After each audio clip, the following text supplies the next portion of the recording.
1947 সালে যে ধরনের একটি বিশৃঙ্খলার মধ্য দিয়ে ভারত উপমহাদেশ গিয়েছিল, সেই একটি বিশৃঙ্খল পরিবেশের যে তারা সৃষ্টি করার চলছে। এই সীমান্ত হত্যাকাণ্ডে আমরা আর একটি হত্যাকাণ্ড দেখতে চাই না। এই সংবিধান আমরা এখনো মানি না, ভবিষ্যতেও মানব না, কারণ এই সংবিধান ফেসিবাদের সংবিধান। বাংলাদেশের যে দূতাবাস বিভিন্ন দেশে রয়েছে, ইন্টারন্যাশনাল ডিপ্লোম্যাটিক জোন অনুযায়ী সেগুলো আমাদের রাষ্ট্রের স্বীকৃতি অংশ।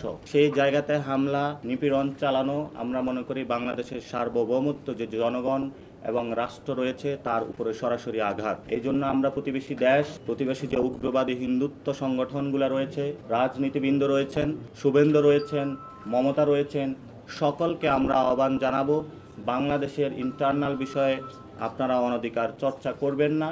বাংলাদেশের মানুষকে যদি অনধিকার চর্চায় আপনারা ঠেলে দেন, বাংলাদেশের যে দক্ষিণ এশিয়ার মধ্যে শান্তিপূর্ণভাবে একটি বর্তমান ব্যবস্থা রয়েছে, সেই বর্তমান ব্যবস্থা ভেঙে পড়তে পারে। 1947 সালে যে ধরনের একটি বিশৃঙ্খলার মধ্য দিয়ে ভারত উপমহাদেশ গিয়েছিল, সেই একটি বিশৃঙ্খল পরিবেশের যে তারা সৃষ্টি করার চলছে, সেখানে আমরা তাদেরকে বলবো শান্তিপূর্ণভাবে বজায় থাকুন।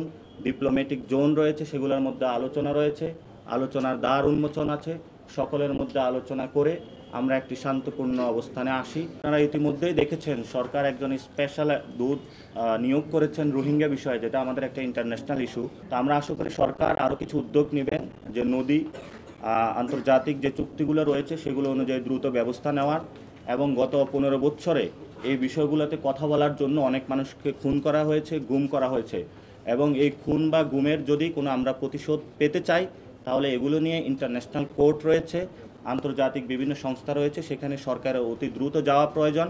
এবং আমি নিজেও রাজু ভাস্কর্যে 54 দিন অবস্থান করেছিলাম সীমান্তের হত্যাকাণ্ড নিয়ে। এই সীমান্ত হত্যাকাণ্ডে আমরা আর একটি হত্যাকাণ্ড দেখতে চাই না।